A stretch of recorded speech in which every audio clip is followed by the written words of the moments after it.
Kalau dari nama-namanya nih, saya seneng orang yang punya kayak gini-gini nih, jalan pikiran kayak begini. Seneng saya.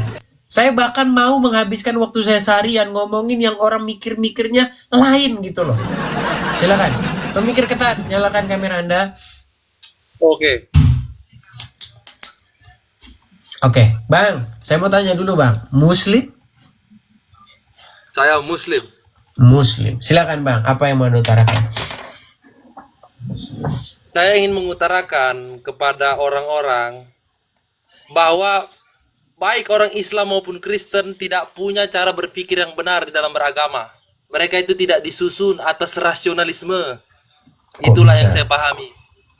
Kok bisa? Coba silakan dulu. Coba salah. Berarti Anda sebentar. Sebelum jauh kita, berarti Anda percaya nggak dengan agama Islam? Saya percaya dengan agama Islam. Percaya. Lalu bagaimana Anda mengatakan bahwa Islam dan Kristen tidak punya rasionalitas seperti itu? Coba. Sambil saya ngecas HP saya, Bang, ya. Sebentar ya. Ngecas laptop saya ya. Silakan. Saya tidak mempermasalahkan nilai-nilai yang diperdebatkan antara siapa yang lebih baik, Islam apa Kristen. Tetapi orang Islam ataupun Kristen tidak mendasari metodologi yang tepat di dalam menjalankan agama mereka. Mereka itu ketika beragama, mereka itu tidak didasari oleh susunan atau aturan logika-logika. Sehingga mereka agama itu betul-betul atas kesadaran. Oke. Saya Sebentar, sepakat kok yang ingin saya tanyakan kepada Anda itu, logika yang Anda maksud itu yang bagaimana? Saya karena begini, Bang, gini. Kristen adalah orang-orang yang menjadi pengikut daripada Sang Kristus atau Sang Mesias Yesus. Nah, sebentar.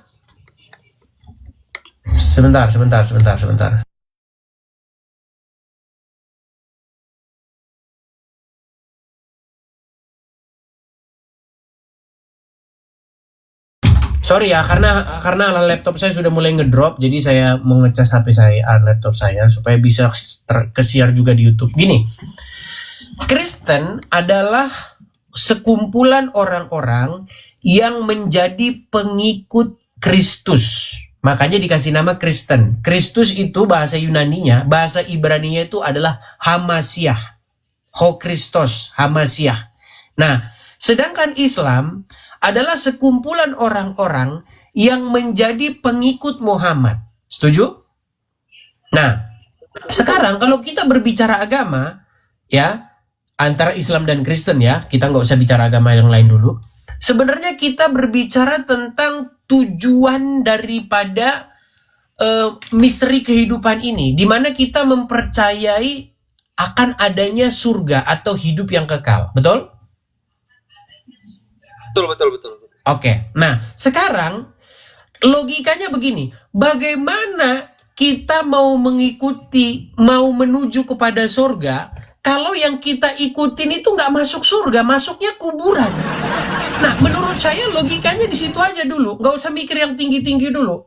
Kita sama-sama nggak ngerti ke surga lewat mana, kita udah naik pesawat ke atas nggak ada apa-apa, ya kan? Udah berapa orang nerbangin roket sampai atas sana nggak ada apa-apa, begitu loh. Artinya kalau kita mempercayai tentang keberadaan surga itu, kalau kita mempercayai keberadaan dunia lain yang berisi kehidupan yang kekal, maka sebenarnya kita sama-sama nggak ngerti jalan ke sana. Nah, sementara di dalam kekristenan yang kami percaya, Yesus naik ke surga, ya kan? Dia tidak ada di dalam kubur. Makanya kami itu punya lagu yang sangat, ini seluruh orang Kristen tahu tuh. Lagunya begini. Because he lives, I can face tomorrow. Because he lives, all fear is gone. Karena dia hidup, maka ada hari esok. Makanya kekristenan itu, dasarnya itu adalah kebangkitan Yesus itu. Makanya kalau berbicara Kristen, kalau sudah disenggol yang bagian ini, kebangkitan Yesus ini, inilah pondasi dasarnya. Makanya kalau udah dibahas yang ini, maka seluruh yang lain itu harus ditinggalkan. Entah itu masalah apa segala macam. Karena inilah yang menjadi inti dasar kekristenan, kebangkitan Yesus itu. Kalau Yesus tidak bangkit, maka tidak ada hari esok. Nggak ada. hari ini kita makan, kita pesta pora, korupsi dan lain sebagainya. Karena hari besok kita akan mati dan tidak akan terjadi apa-apa. Begitu loh. Makanya itulah yang menjadi dasar iman kekristenan. Nah, sementara di dalam agama Islam setelah saya pelajari, yang diikuti itu adalah orang yang, mohon maaf, beribu maaf dengan segala hormat, yang diikuti itu adalah orang yang ada di dalam kuburan. Nah, bagaimana Anda ingin menuju kepada hidup? Bagaimana Anda berbicara tentang hidup yang kekal, sementara yang Anda ikuti itu ada di dalam kubur? Nah, itu saja logikanya, gak usah kemana-mana dulu. Silakan. Ya. Karena begini, agama itu didasari oleh iman. Dan iman kita didasari oleh Al-Quran. Al-Quran sudah jelas menegaskan ya. A'udzubillahi minasyaitonirrajim. Bismillahirrahmanirrahim. Wala tahsabanna alladzi qutilu fi sabilillahi amwat bal ahya indahum yursakun. Intinya kurang lebih seperti itu. Jangan kamu kira orang yang meninggal di jalan Allah itu mati. Sesungguhnya dia itu hidup. Nah, Nabi Muhammad itu adalah orang yang mendedikasikan dirinya untuk sang penciptanya. Makanya dia itu tidak mungkin dia itu meninggal, Bang Edi. Oke, baik. Saya tanggapi lagi. Boleh. Silakan. Baik. Jadi begini, Bang. Ketika Anda mengatakan bahwa Muhammad itu adalah orang yang fisabilillah menurut Anda ya, yang dia itu mati di jalan Allah, mendedikasikan hidupnya kepada Allah, sehingga Anda mengutip satu ayat tersebut bahwa janganlah kamu mengira bahwa orang-orang yang mati di jalan Allah itu mereka mati, sesungguhnya mereka itu hidup. Nah, begini Bang, kalau kita bicara secara jujur Bang, apakah Muhammad itu dia meninggal di jalan Allah? Pertanyaannya begini, apakah Muhammad itu orang yang beriman? Kita bisa mengujinya dari dalam Al-Quran. Di dalam surat An-Nahl ayat yang ke-99 Bang. Kalau ada hafal ayatnya itu berbunyi begini.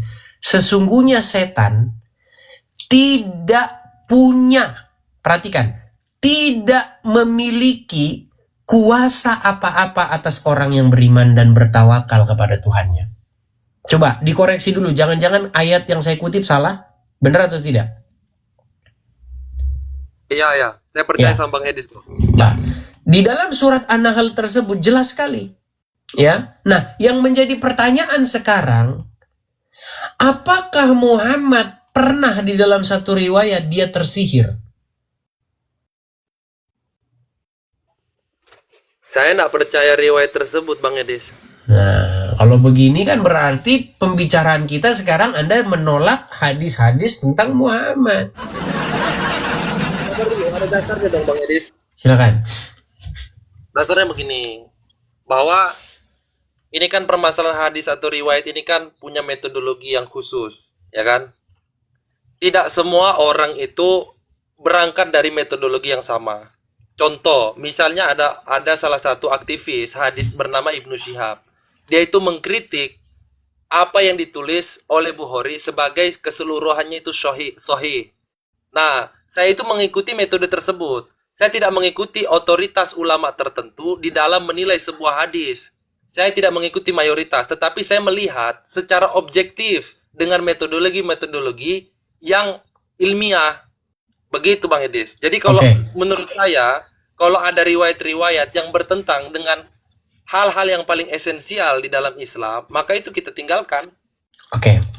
Jadi saya pengen tahu nih, karena Anda kayaknya beda saya dengan Islam-Islam yang lain. Apakah Anda ini sama atau bagaimana? Ini saya lagi melakukan pengkajian gini.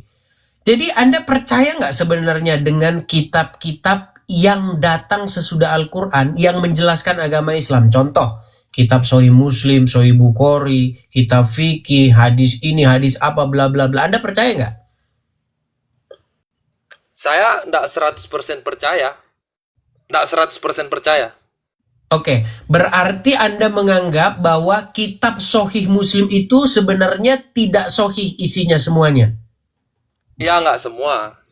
Oke, berarti banyak kebohongan-kebohongan di dalam kitab tersebut? Sebenarnya bukan kebohongan, tetapi kesalahan sang penulis itu di dalam menilai. Orang itu kan punya bias Setiap manusia kan punya bias di dalam meneliti sesuatu. Mungkin biasnya dia itu tidak lagi objektif begitu, Bang Edis. Oke, misalnya nih kita kasih contoh-contoh ya yang familiar lah ya. Kisah tentang Muhammad menyuruh minum kencing onta itu Anda percaya itu palsu? Iya, 100.000%, 1 juta% palsu lah. Oke, kisah tentang Muhammad yang menikahi anak di bawah umur menurut Anda palsu juga? Ya, menurut pribadi keyakinan saya nggak percaya. Oke, jadi dia teman-teman memang hadis-hadis yang kontroversial seperti itu dianggap palsu-palsu. Tapi begini Bang, yang menjadi pertanyaannya sekarang begini. Mengapa Anda punya pikiran bahwa kalau hadis-hadis membuat dalam tanda kutip rugi agama Islam, Anda bilang palsu. Nah ini tidak objektif Bang namanya Bang. Gimana? Menurut saya jika metode itu secara objektif membenarkan hal itu terjadi, maka saya terima. Misalnya, secara metodologi penelitian hadis mengatakan bahwa Nabi Muhammad benar-benar menikahi anak umur 6 tahun. Sumpah, demi Tuhan, saya akan percaya. Tetapi menurut berdasarkan metodologi penelitian hadis tertentu, bukan karena kita pengen milih-milih hadis, enggak. Tapi karena metode itulah yang membuat kita itu tidak percaya dan itu tidak layak, Bang Edis. Oke, dengan demikian artinya kita bisa simpulkan bahwa apa yang datang sesudah Al-Quran, kitab-kitab yang datang sesudah Al-Quran itu penuh dengan yang namanya intrik-intrik atau muatan-muatan politik tertentu. Oh betul. Penuh dengan distorsi dan pengelabuan. Saya tidak sepakat dengan hal itu. Baiklah kalau begitu ya. Ya kalau sudah seperti itu berarti poin yang saya katakan selama ini kan benar. Kalau Anda sungguh-sungguh mempelajari hadis, maka Anda akan menyimpulkan bahwa di dalamnya banyak terjadi kebohongan-kebohongan, betul? Ya betul, tidak masalah. Ya sudah kalau begitu Pak. Ya, tapi intinya yang saya sampaikan selama ini begitu Bang. Selama saya membaca Al-Quran, saya tidak pernah, sekali lagi, tidak pernah ketemu di dalam Al-Quran itu adanya hadis Bukhari, adanya Sahih Muslim, gak pernah ada. Tidak pernah Al-Quran itu berbicara tentang buku-buku atau kitab-kitab yang datang sesudah Al-Quran. Tidak pernah berbicara mengenai Imam Bukhari, Imam Muslim, ulama, ini gak pernah ada. Yang dibicarakan dalam Quran itu justru Musa, Isa, Abraham. Kan itu yang dibicarakan dalam Quran. Betul? Betul. Ya iya. Dan Al-Quran berkata bahwa Quran ini datang membenarkan kitab-kitab sebelumnya. Betul. Ya iya. Jadi makanya konsentrasi seseorang ketika membaca Al-Quran harusnya kan ke situ, ke kitab-kitab sebelumnya. Makanya sebenarnya ini jujur, coba tapi Anda mau mengakui ini nggak? Betul tidak? Tanpa membaca kitab-kitab sebelumnya, maka sulit bagi seseorang untuk memahami Al-Quran. Ya, menurut saya kitab-kitab sebelumnya itu sangat membantu di dalam penjelasan Al-Quran. Ya, saya setuju dengan itu. Karena apa? Karena ada ayat-ayat tertentu di dalam Al-Quran yang tidak akan mungkin bisa dipahami kalau dia nggak baca kitab sebelumnya, kitab Injil dan Taurat. Saya kasih contoh misalnya, Bang. Saya kasih contoh, ini belum pernah saya angkat kayaknya isu ini. Di dalam Al-Quran itu ada ayat yang berbunyi seperti ini. Tapi kalau ini kalian baca, nggak baca Alkitab dulu, nggak baca kitab Keluaran dulu, kalian nanti pusing. Apa ini maksudnya ini? Nih, saya kasih contoh ya. Nih, mungkin kalau abang bisa bantu, itu mengenai kisah tentang Musa, yang dia itu setelah datang, itu malah dia membuat susah Bani Israel. Gimana ini? Sebentar ya.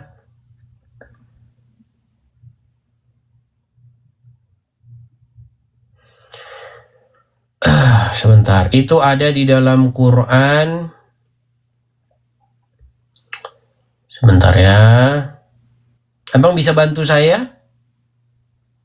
Aku device-nya cuma satu, Bang Edes. Kalau aku ada 2 device, aku pasti bisa bantu lah.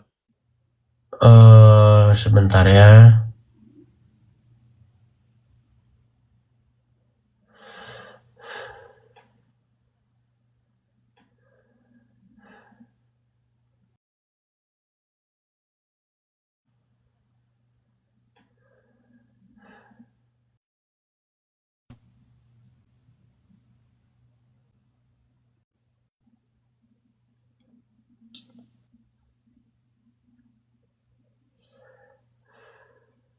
Sebentar. Kalau menemukan ayat-ayatnya ini saya nggak ahli sih di mana posisinya ya.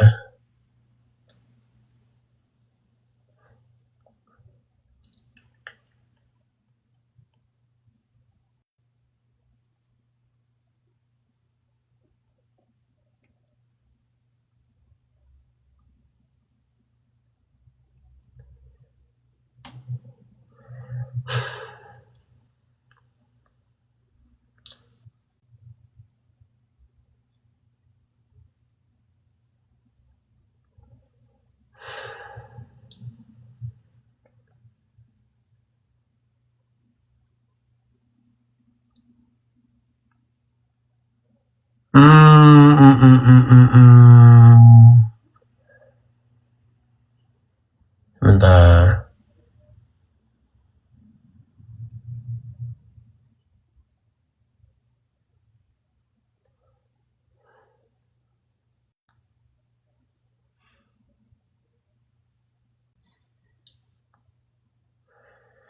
Oke lah, mungkin itu kita bahas besok lah, Tapi ada itu bang, besok lah itu.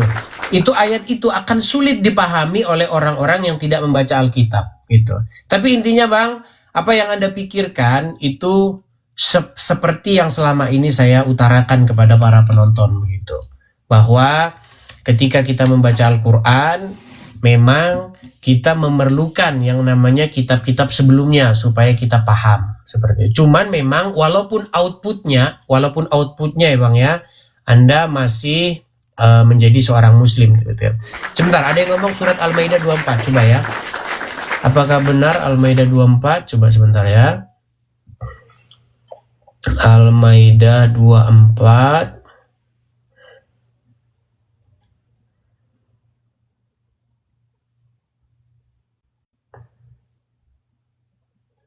Oh bukan Al-Maidah 24.